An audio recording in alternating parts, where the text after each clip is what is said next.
Hey guys, welcome back to another episode of Bushcraft Bums. Peter Ants with Tag today. We got tagged a long time ago by Paul over at Bushcraft Bites for a make a spoon video, and we had actually answered it. We had improvised a spoon out of a shell and a piece of wood. Yeah, that was good. At the time, yeah. I had cut my finger, I had some stitches in my hand at the time, so I wasn't able to do anything too crazy. But we figured we'd try to get back to that today. So first, a little bit about the spoons that we do. Matt and I both come at this from different sort of perspectives. Right. I make spoons. I make them like when I'm out in the woods for a night or two. I'll make them, and they're just to serve my purpose when I'm there. They usually get tossed in the fire when I'm done, and not something I bring home and cherish. It's just something I do to use, a utilitarian, and then I get rid of them. So they're more of a functional item than they are of something that I do for pleasure. Matt, on the other hand, is he has a really talented wood carver and whittler. He loves to make spoons and get really artsy with them. So I think what we're gonna do is I'm gonna try and carve out a quick spoon as fast as I can while Matt talks. And I'm just gonna start off by cutting a blank and doing it. I'm gonna try to do whatever I can in the 5 or 6 minutes while Matt talks, just so you can see Yeah, I think that's a good idea. how easy it is to try and bang something out relatively simple. Okay? So Matt, anytime you're ready to get started, why don't you do that? Okay, so basically my spoons all start out the same way that Johnny's spoons start out. Actually, Johnny's a little, in the beginning, Johnny's a little bit more scientific with his approach. Usually I just pick up a piece of wood. I'll give you, for instance, last time we were out, I found this piece of wood on the, on the ground. It was a branch. I thought it would make a good spoon. And I usually just start whittling it with, like my straight Uncle Henry or something like that, into a spoon bowl shape. So then what I'll do, like I usually, if I find something and I start making it in the wild, if I, and I say, wow, this, I could make something that would look good at home too, and that I could use over and over again. What I'll do is I'll keep working on it. Like I'll work on it around the fire for hours, and so basically, like I said, I'll use either my Swiss Army knife or my straight Uncle Henry, and I'll get this basic spoon shape that you see here, right? And then I have this great little, I'm sure a lot of you guys have seen this before. This is the Whittler. Who makes this, Johnny? Oh, geez. I don't know, is that the Carbon Jack? Yeah, this is the whittling jack. The Carbon Jack has more tools. Flex Cut makes these. And it has this great blade in here. If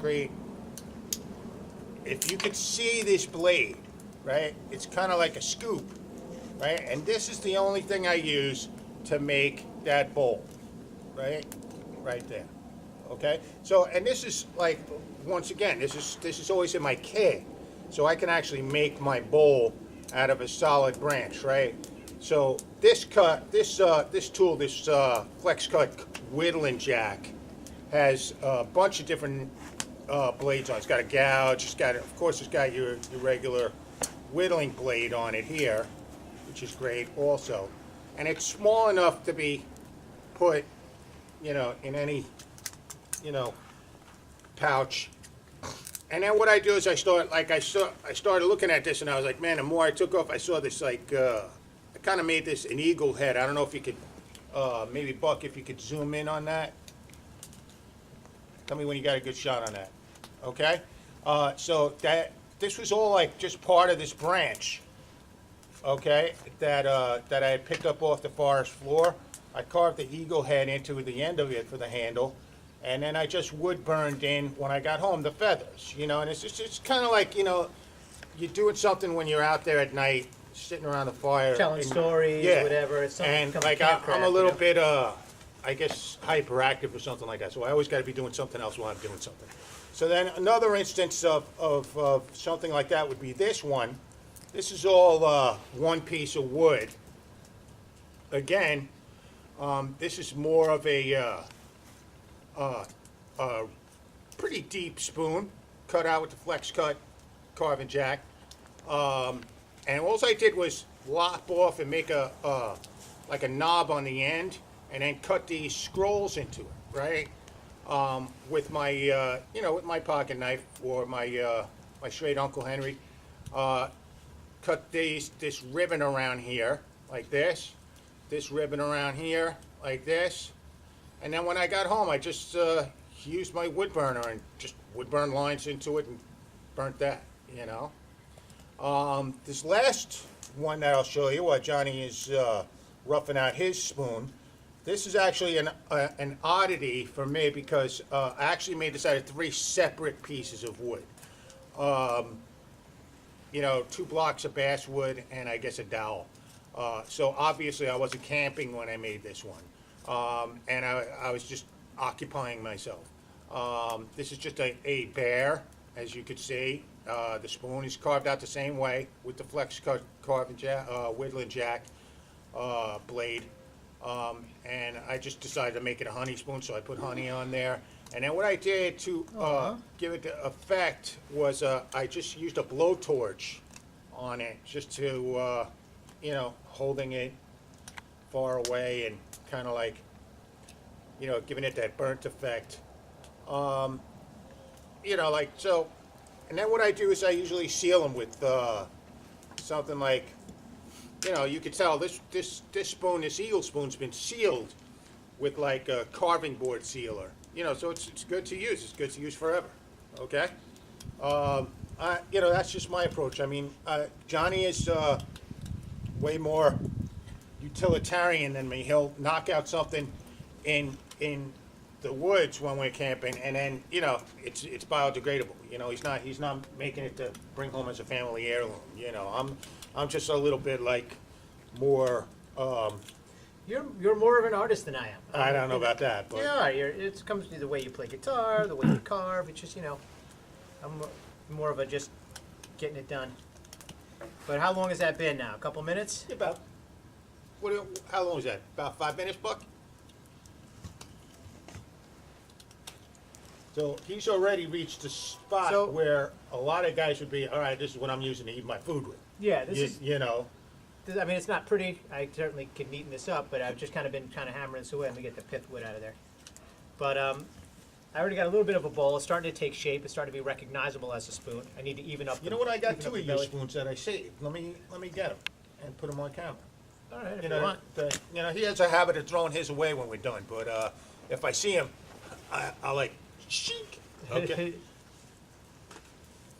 All right, so while he's doing that, I guess I'll just finish it. You know what? While he's doing that, let me do this.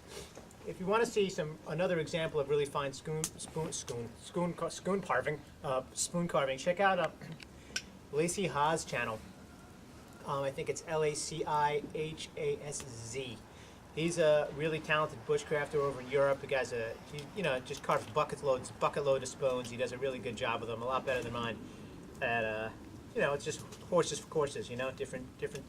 The world don't move to the beat of just one drum, and some people are just really good spoon carvers. They like to do it, and some do it just because they do it.